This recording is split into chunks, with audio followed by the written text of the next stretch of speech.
You're now listening to Voices of Lynn. My name is Justice, and I'll be your host for this episode of Table Talks.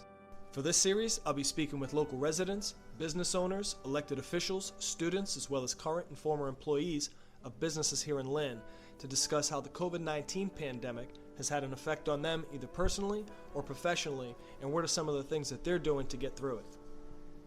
I do want to make it clear that the opinions of our guests are theirs alone and do not reflect the opinions of our host or Voices of Lynn podcast.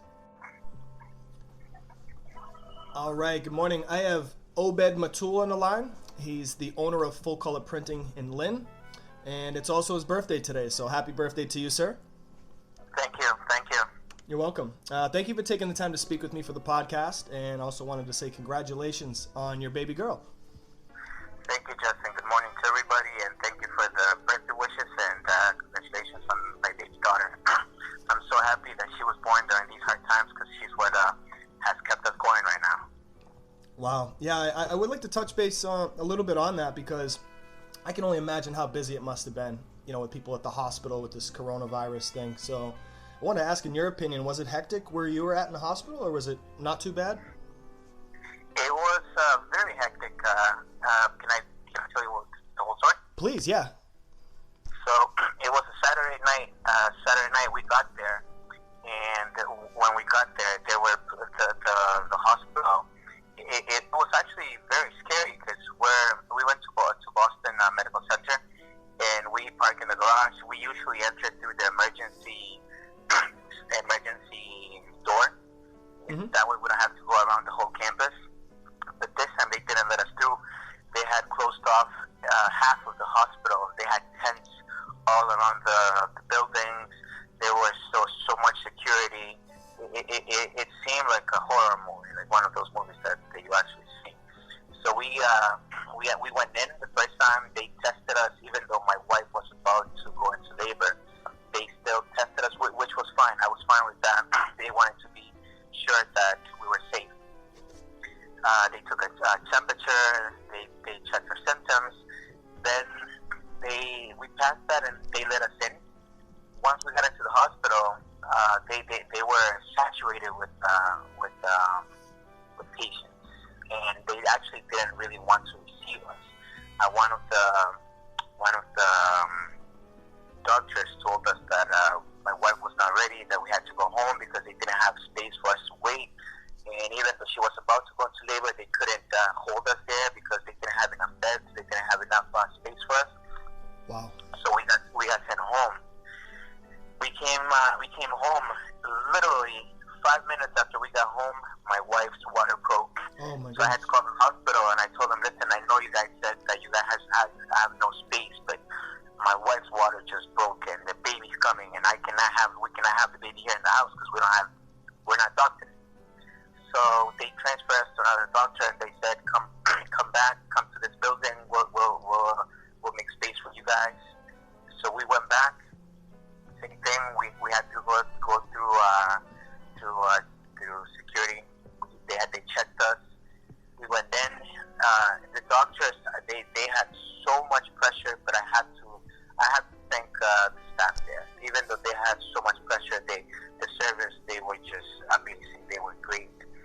You could see that they were all under so much pressure, under so much stress, because the doctors were coming in and going out, and in there they still have those pagers. Literally every 2-3 minutes, the pager was going on. Wow. So it was very intense. When we were there, after my baby daughter was born, we were transferred to another department in the hospital. And again, the staff there was very kind to us. They were very helpful. You could tell that they wanted us to leave, not because they didn't want us there, just because they didn't have too much space. But they were very understanding. But the image of the hospital outside, it was just very, very frightening. As a matter of fact, my wife had allergies, and the hospital's pharmacy, they're closing early because of everything that's going on. They closed, I think it was at 7 p.m. And I asked one of the nurses there if my wife could get some medicine. And they said that they couldn't get any right now at that moment, since the pharmacy was closed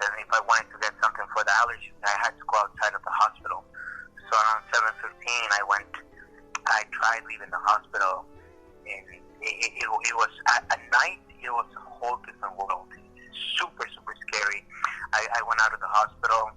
I had to walk about 4 blocks down the street to get to CVS, and there were people just, I don't know, the feeling, it was just very bad. People seemed frightened. People were like in the alleys, and it was sad to see that there's so much homeless people around all those hospitals because they have nowhere to go. And, you know, if they get sick, who's going to take care of them too? So the atmosphere around that, it was just very, very heavy. Wow. I can't even imagine. Luckily, my baby girl, she was born. She's healthy. She's eating. Again, the staff was amazing. It's just that you could definitely feel the atmosphere that right. people were freaking out. They were patient. Wow. Well, that's good to hear that the staff was able to, you know, at least make you guys feel as welcome as possible and offer the best service that they could under these conditions, which are changing so much drastically. Could I ask, what's your daughter's name? Elizabeth. Oh, beautiful. Well, I'm sorry that you guys had to go through that experience. I can't even imagine, except for you just sharing those details with me. And I did start to imagine it now, and it does sound like something out of a horror movie or at least a graphic novel. Yes. I mean, going into the hospital is one of those scenes where, you know, everyone's wearing masks, everyone's wearing gloves. Some of the security or some of the doctors, they have the whole jumpsuit, the safety jumpsuit on. You can't talk to anybody. Everyone is just checking up. They won't let anyone in without checking the symptoms. I mean, in a way, it's good because you know you don't want to get people who are infected into the hospitals and infect all the patients or the doctors. So I understand that they're doing all of that. It just, once you get there, you feel like, oh my God, what's happening? Right. Yeah, I totally understand what you mean. And it's one thing when you're looking outside, taking a walk down the street, or if you look out your window or you read something on the news. But one of the reasons why I wanted to speak with you, and I'm speaking with a lot of residents in Lynn, is to really find out about each person's experience. I think there's a lot of unique stories, and rather than lump it all into one crisis with the same narrative, I think it'd be important to hear these personal experiences from people. It may be a way for other people to help them get through it or to at least relate. So I really appreciate you sharing that story with me and for the listeners. One of the other things I wanted to comment on too is from just a personal perspective as someone who follows your page, your personal page, and is a big supporter of your business, Full Color Printing. A lot of the things I see on your page are very positive, very inspiring, and it sends a lot of hope, I think, to people. Even in the midst of this crisis, you know, you sharing beautiful photos of your family and of your newborn, you know, it brought a smile to my face, and I'm sure it did to a lot of other people's faces as well. So kind of the point I was trying to make is that you're always sharing photos of your travels and of the things that your family's doing. So I wanted to ask you, what are some of the favorite places you've been to, either visited or, you know, traveled to take some photos? Yes, and just before I answer that question, like you said, during these times, our baby has been a happiness for us, and we try to post photos. Like you said, we have to bring hope. You know, there's so many people are freaking out. They're scared. So much fear going on. You know, you have to. I find that when I post a picture, a lot of people comment on it. They give a like. They feel better. There's hope. There's life. You know, not everything is that. Right. So yes. Thank you for that. And to answer the question now, sorry, I got off our topic. No, it's okay. Our favorite place that we have visited has to definitely be Iceland. We visited Iceland in November of 2018, and we just fell in love with the country. We actually want to go back in a couple of years once our baby daughter is maybe 3-4 years old. That way she can enjoy it too. It's just nature. I'm more of a country person. I love nature. I love being outdoors. I love going camping. I love being in the mountains. I love hiking. So when we were in Iceland, everything is just, you know, it's not big city scenes. It's more love traveling down to Guatemala, to our home country too. There's so many bad things that they say about Guatemala in the news, about the government, about this, gangs, violence, and all of this. But we love going there because there's so much beauty to it too. There's a lot of places that are just full of beautiful nature, waterfalls, rivers, natural springs, things like that. So we love taking pictures and everything like that. Wow, I appreciate that. The fact that you share them out there, just for people to enjoy. It's a way for some people to have, I think, a temporary escape and maybe also see a possible place that they can aspire to visit someday. So thank you for sharing those photos. Actually, what I did too is, everything is just so hectic. We do wall graphics. So in our kitchen, I actually installed a picture of a beach scene of Bora Bora. I haven't been to Bora Bora, but that's one of our places that we definitely want to go someday. So I printed a large graphic and I put it in our kitchen wall. So when we're eating or when we're just in the kitchen, we think we're at the beach. We think we're in Bora Bora. Awesome. That's great. It just brightens up our atmosphere. Yeah. No, that's beautiful. And since Lynn is not really a country place, there's a lot of dense population here, more city-like, but we do have the beautiful Lynn Woods. Besides the Lynn Woods and the country, what are some things that you really love about the city of Lynn? The city itself, but I love the diversity of the city. I mean, when it comes to places, I love running at the Lynn Beach. I usually go for a couple miles, just get everything, just blow off some steam. I love Lynn Woods. We've been in Lynn Woods a couple times, taking some photographs. We love the Nahan Beach. I love High Rock. I've been there a couple times. I love flying my drone there, especially at sunsets, getting that cityscape of Boston in the background, having High Rock in the front. Nice. We love it. But then when that's on the specific places. But the diversity of Lynn is just, you can find everything crammed together in Lynn. You have diversity in the people itself, in food, in culture, everything, in faith, basically everything. That's one of the things I love about Lynn, because we are not stereotyped, I guess, if that you could say it. We're so diverse that we have a little bit of everything. If you want something, you gotta go to Lynn. Right. Awesome. And another question I wanted to ask you was about your personal experience, besides the hotel experience with this COVID-19 pandemic. I was seeing on your page that you said you had to bring some equipment home for your job, and I wanted to ask, when did you make the decision that you needed to work from home, or was that decision made for you by the city or by the state? So when everything first started happening, the first thing that they did was close the schools down. And so then two of my nephews, they were staying with us, and this was right before my daughter came. That was like 2 weeks before my daughter came. So we had two of our nephews with us, and kids, one of them is 4, the other one is 10. So kids, they're very impatient. They want to be doing something. What can we do? Can we do this, do that, blah, blah, blah. So we were trying to keep them occupied so that they don't get bored. So we printed a couple of those pictures for them to draw, and then my wife thought about it. Said, she said they're giving out the school packets at the school. We can probably print them online. So we logged onto the Lynn School's website, and we actually found out that they had all the workbooks for all the schools and all the grades. So I printed a couple for them. One of them loves doing math, so I printed a math packet for him, and the other one likes to draw, so I did that.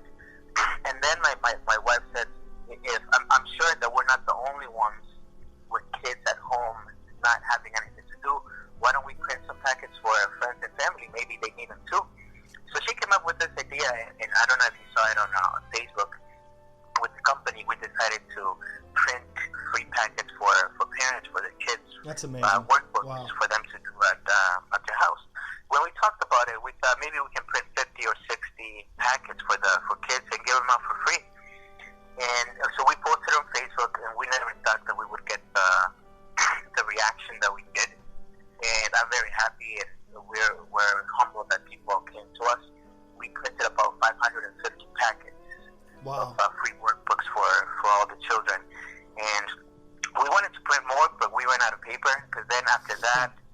that's when the governor said that all non-essential businesses had to close down. Our supplier, a paper supplier, shut the doors down for a while too, so we couldn't get a hold of any more paper. So we were not able to continue printing more papers, more packets. But we were very happy with that. I feel like people felt supported. Parents felt happy that their children had something to do. We wanted to stay open longer, but then Governor Baker said that all non-essential businesses had to close down or work remotely. And seeing that it was getting very serious, before anything serious happened on the business, we also didn't want to be a liability for anybody, and we didn't want anyone to be a liability for us. Right. So we decided to close the office down and work from home. I brought my computer. I brought a couple other things from the office. We're still doing production. I go in with one of my employees. It's always just myself and one more employee. Obviously, we keep a distance. So we try to maintain our production going, but we have been affected big time. I mean, I'm sure a lot of businesses are going through the same things that we're going. Our business has gone down maybe 80%. Oh, wow. But we're staying strong. We're still doing online orders. We're doing some projects for the city. I have to thank the city officials. A lot of them have reached out to us, doing banners, doing things. A lot of marketing that's being done for this COVID-19 issue around the city. They have come to us, and I'm grateful because a lot of times, a lot of city departments or other companies, they say support your city, support your community. They support small businesses, but then they go out and they support businesses in other cities. I mean, I don't want to. Of course, I don't want this to be misinterpreted. But I think if we work together as a community, if I say support my community, I stay within my community. Right. But so that has helped us, and we have to. There's a lot of organizations, local organizations that have come to us to print a lot of their stuff. So our production line is still moving slowly, but it's moving. Great. Well, I'm glad you're still plugging along here, and even though I don't have kids, I just have to say thank you, express my gratitude for you stepping up in the community, helping out the families and parents. Because from my personal experience, I know that you and your wife, your family are very generous, very kind people. So it doesn't surprise me, to hear this from you. I'm just grateful to hear that it's happened. No, thank you, no problem. So I did want to ask also, because I know how giving your family is, if there's anything that our listeners, whether they're local or around the world, because we never know who's tuning in, is there anything that people can really do to help your family out and to help your business during this tough time? Right now, I guess the best thing that friends and family and anyone that's listening that could do to help us out is get us referrals. There's still a lot of companies out there that are working, and I hope they're all safe, and I pray that they're all safe and healthy. But I think the best thing that would help us right now is get us referrals. There's a lot of companies still doing signs, a lot of companies still doing business cards, still doing flyers, still doing marketing, mailers, all of those things. We're still printing all of that. Okay. So Great. if people could refer us, that would be great. Okay, awesome. And I'll be sure to put a link to your business page on Facebook. Thank you. And link to your website in the description for the podcast. Another question I wanted to ask. You already actually answered one of them to touch on if any organizations or city officials reached out to offer assistance. So I'm really glad to hear that there are some groups and officials that are taking a proactive approach, not waiting for the complaints and the calls to come in, but actually reaching out to people who have, made a name for themselves and their business, to say they're very much a staple in the city and we need to support these people. So that's really good to hear. That definitely gives me some hope as well. The other question I wanted to ask was really about your observation from your storefront and from your home window, since this is kind of the limited perspective some people can have with this quarantine. Were you seeing people take the quarantine serious and the safe distancing, or are you observing, whether you're at your storefront or your home now, people outside just going about their business, or are you seeing that slow down and people start to take it more serious? I think a lot of people have taken it seriously, but but I think the majority of citizens have not. I mean, there's, I go out if I really have to. I have to go do production at work.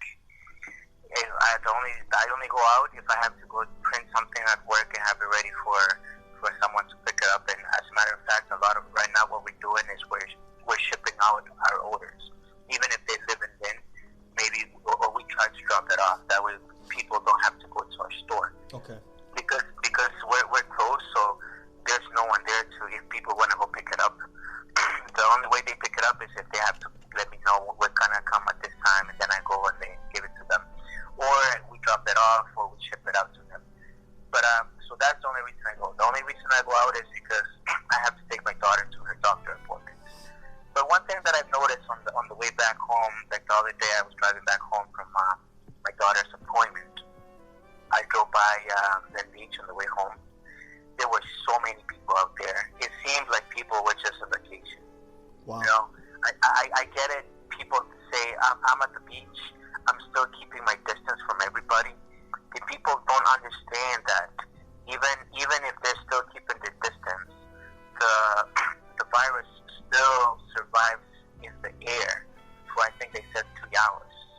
You know, it will stick to your clothes. It will stick to your shoe.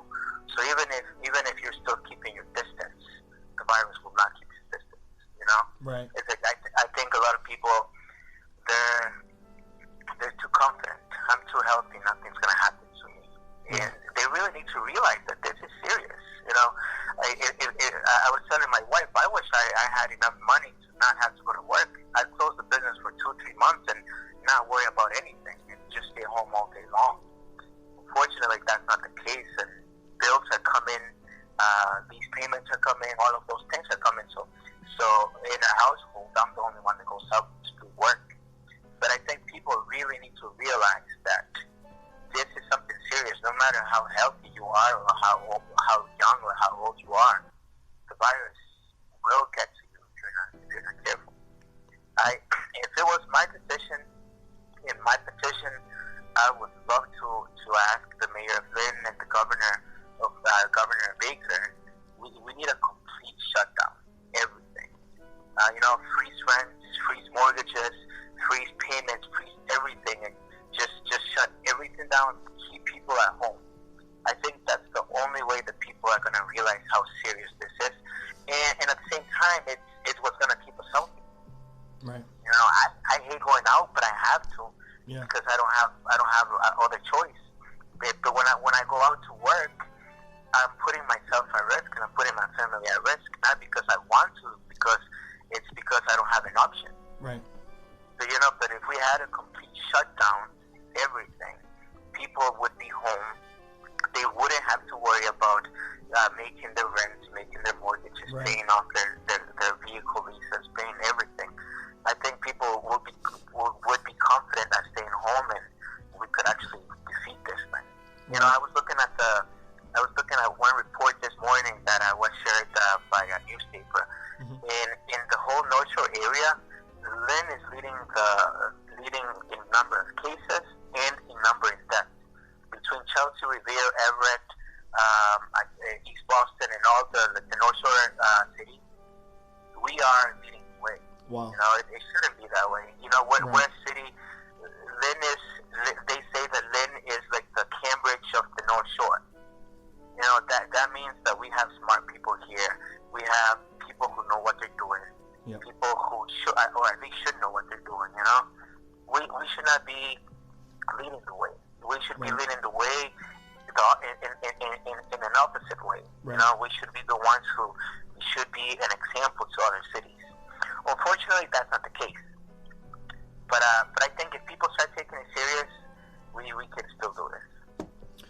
Wow, I appreciate you sharing that, because there's definitely a lot of things you said that I agree with, and I just want to make sure that I'm using this platform to allow everyone else to express their perspective and their opinions, and not make it about my personal opinions.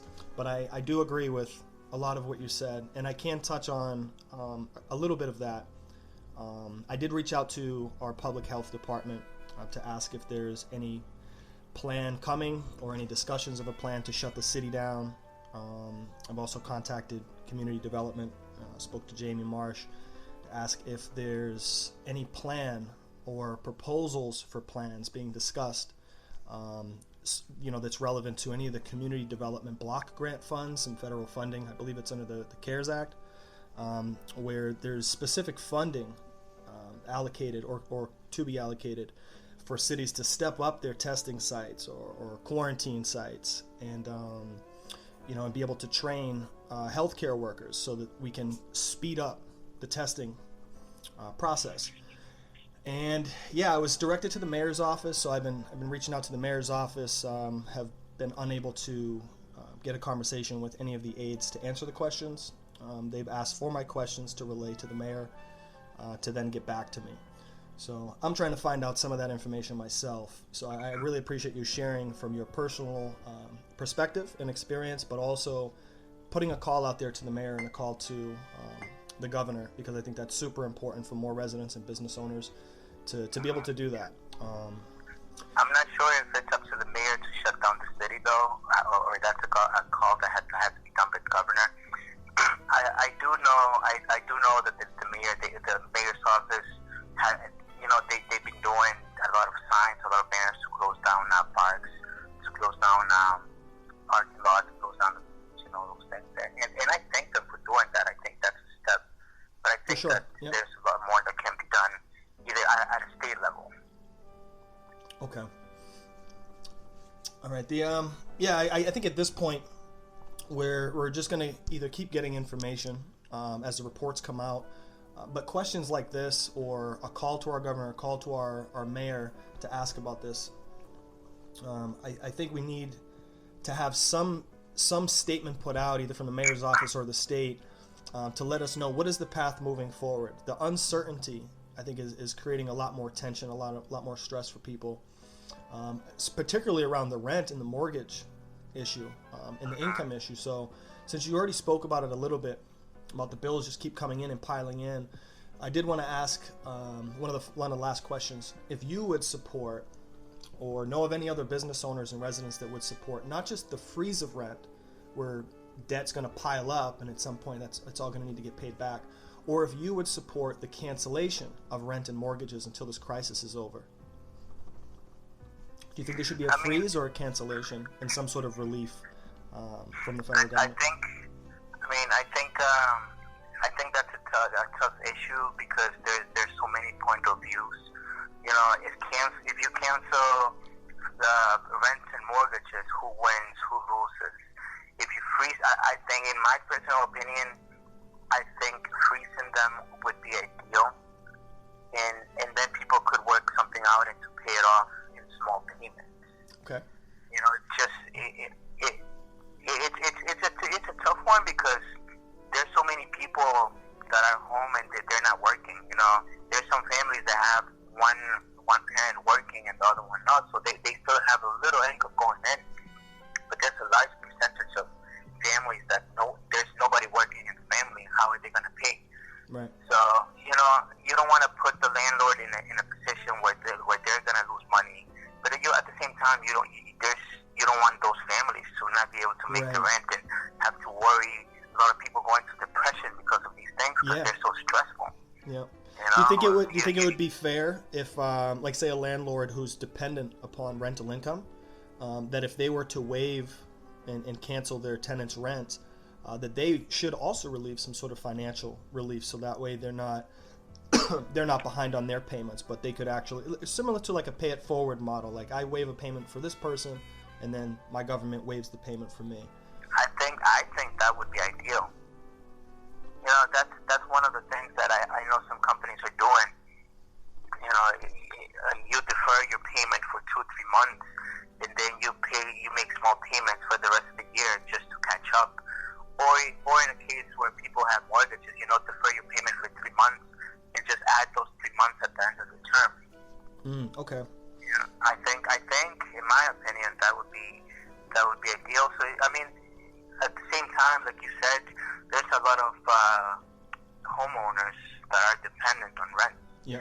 So we don't want to see them. Want to help the people, but at the same time, you don't want to throw those people under the bus. Exactly, right. Yeah, we don't want to see anybody go without. I think the idea of one person or a group of people getting what is rightfully owed to them shouldn't mean that another group that's rightfully owed doesn't receive. There has to be some sort of a model, whether it's an economic model or an empathetic model, something that says we can have multiple wins across the board here. Like, as far as who wins and who loses, it seems like right now there's more people losing than there are winning. But I'm just wondering from speaking with people from the city if they think that the cancellation is the best bet or the freeze is the best bet. I think those are the main conversations people are having right now, and I think the first phase definitely is the freeze.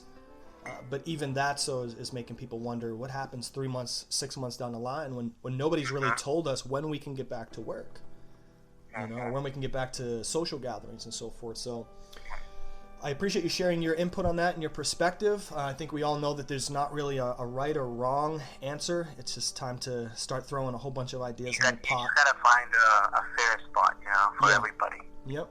Well, and any words in closing that you'd like to share with the people of Lynn or the world? It's your platform. Make one more point. Yep. I don't know if any state officials, any state senators, or even any senators or anybody that has ties to the White House or the SBA. One thing as a small business, one thing that has me really frustrated is this whole stimulus package that the president has signed. So far, there's so many things that have going out, the Paycheck Protection Program, the disaster loan program, all these things that were meant for small businesses. Mm-hmm. And right now, I want to speak as a small business owner. I haven't seen any of that. That hasn't worked for me at all. I did apply for the small business for the disaster loan. Mm-hmm. I filled out my application. I didn't. When I finished, it said that they were gonna reach out to me in 3 to 4 days. About 6 days happened and nothing. They didn't reach out to me. So I called them. I tried calling them, and after about 45 minutes of waiting and going from one line to another line, I actually got in contact with one person, and they said that anybody that filed an application before April 1st got disregarded, and that I needed to reapply. Jeez. So here I am thinking, okay, so if I had never called, I would have never known this. So now I know, but how many other small business owners are waiting for an answer and Me. they still don't know that I did the same. application got disregarded? Yeah, I applied too, and they said a few days later you get a notice. I think it's been over a week now. I haven't heard either. There was no email, there was no notification, no letter, nothing at all. So I crazy. reapplied on the 2nd. It's now the 9th, and there's still no answer. So somebody has dropped the ball somewhere. Right. And how do we even determine who is accountable for that? Exactly. We know the president signs it, but someone else has to implement it or advocate that the implementation happens within a certain timeline. And there's no chain of command for us to know who's doing what. After the president signed it, it went into effect, but who actually gets the ball rolling? And then I tried applying for the Paycheck Protection program, because we do payroll with our employees and myself and my wife. Mm-hmm. I banked through Bank of America, and I have to say this. I'm sorry if there's any Bank of America employees out there. I'm just really frustrated with them. They didn't allow me to submit my application for one of the loans that if we use it for payroll and rent, eventually it would get forgiven by the government. Yeah, I heard that too. They didn't allow me to submit my application because I didn't have an existing loan with them. Wow. It makes no sense. So they're telling me the only way you can apply for another loan is if you already had debt with us. If you already owe us money, then we will loan you more money. That's right.